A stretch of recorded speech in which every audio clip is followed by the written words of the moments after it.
I've always believed that night and the surrounding darkness on the frontier caused people to lay low and not move around very much due to limited technology. In the days before flashlights and night vision, I didn't think they could get enough information to do simple things like complete tasks or even use their firearms when needed. Well, today on the Deerskin Diary, I'm looking at 2 instances where Daniel Boone used both crude technology and the darkness to his advantage. So stick around. I'm shedding some light on this topic that I found absolutely enlightening.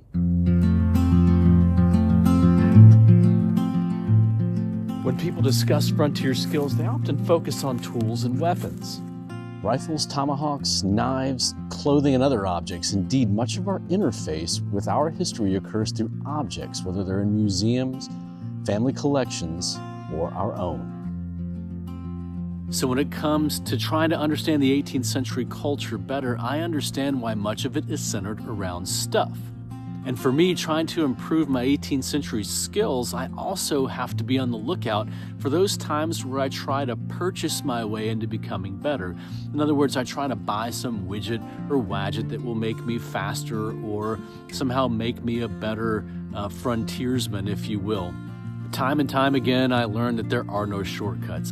I have to learn the fundamentals, and I have to be able to practice the fundamentals sort of on demand, so to speak. And that comes from shooting to building fires to setting up camps to cooking, all those different skill sets.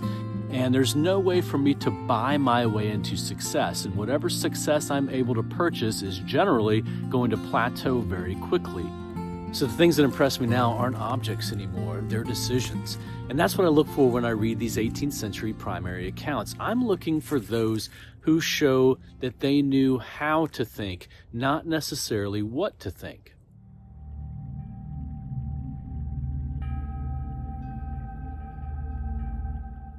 Now, this first example involves Daniel Boone and his son Nathan Boone. They were both out on a hunting trip together when Daniel Boone heard a sound and believed that they were both in danger.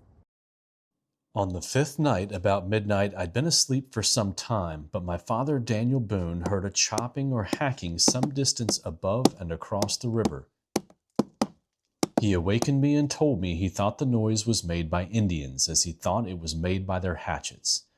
He concluded that Indians had probably seen the fire at our camp and were making a raft to cross. We carried meat and skins to our canoe, which was 25 yards from camp, and returned to our fire again. Boone recognized that the sounds didn't belong, and more importantly, he recognized what they likely meant. And that allowed him to look at the river not as some geographical feature, but as time. Time to make a decision. And he seemed to understand how much time he even had.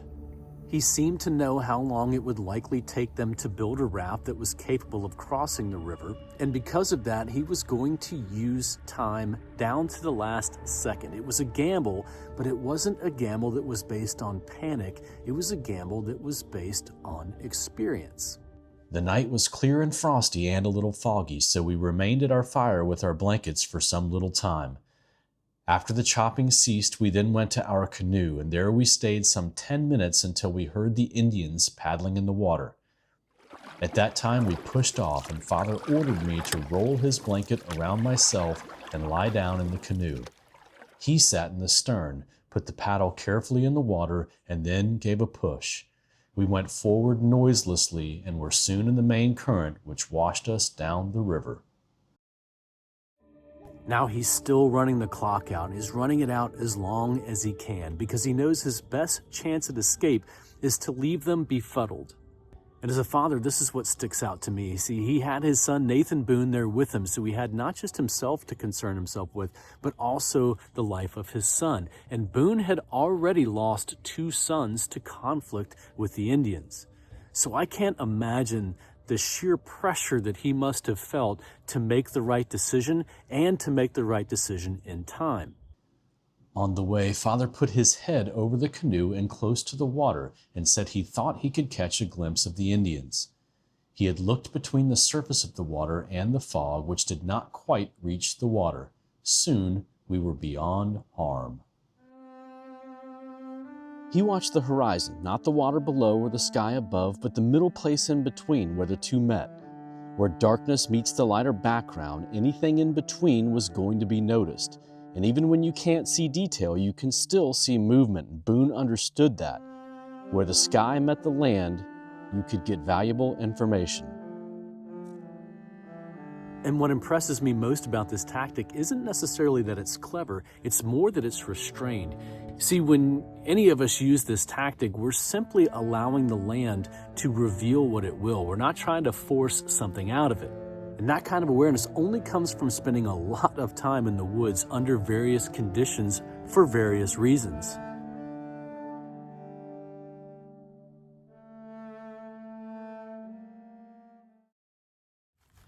Now, this second example really surprises a lot of people. It certainly surprised me, not just in terms of its use, but in terms of its apparent commonality amongst hunters. And that's the use of controlled, deliberate fire at night in order to use your firearm.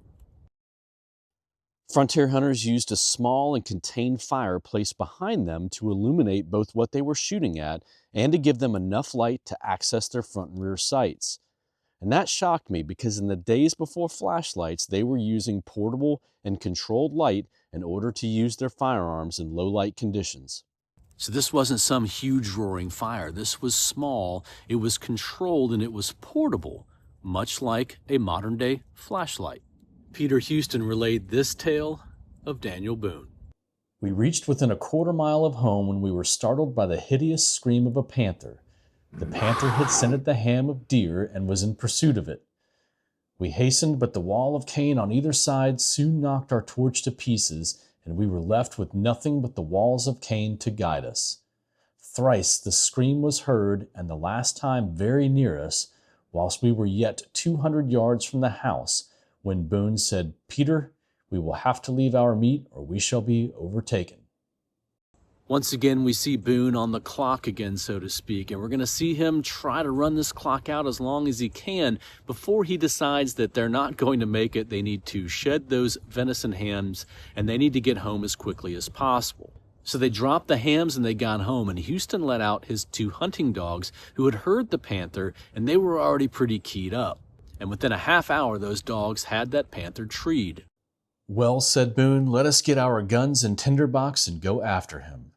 I remonstrated against going a mile through the cane at that late hour to kill the panther, but Boone said, "No panther shall run me and rob me of my dinner without value received." So I yielded. Nathan was anxious to go with us, but his mother forbade it. And for an hour, Houston and Boone struggled through the cane before reaching the baying dogs. The tree was a leaning oak. We halted some 30 yards from the tree, and Boone said, "Light your shavings behind me so that I can see his eyes plainly." The light was struck, and the fiery eyes of the panther were visible to Boone. He leveled his gun, and down came one of the largest panthers my eyes ever beheld, though Boone said, "I have killed many such." And the artist seemed to have gotten the details correct too. Here you see spear fishing, where the end of the spear is the projectile itself, so the fisherman needs to be able to see the tip in order to control it. But in this instance, though this painting is from later in the 19th century, we see the artist captures the fire behind the shooter, illuminating the sights of the gun, the most important thing to see in that instance. And I enjoy seeing these subtle details because it tells me that both the techniques were well practiced and that the painter had a great attention to detail.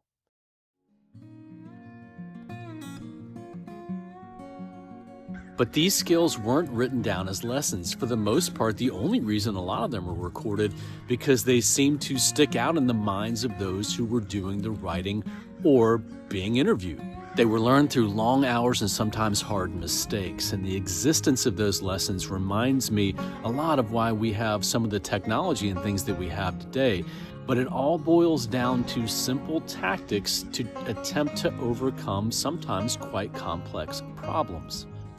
It reminds me that frontier survival wasn't about being tougher than the landscape. It was about understanding the landscape.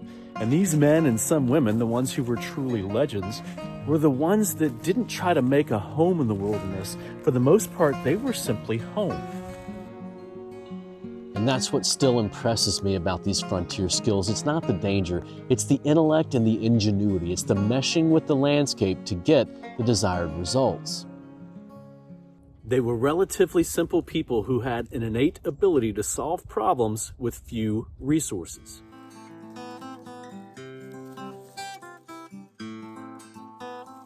Now, folks, I hope you found those two examples as interesting as I did, and hopefully for even some of the same reasons. And I hope I was able to shed some of that light on this topic of darkness on the American frontier and how they dealt with it.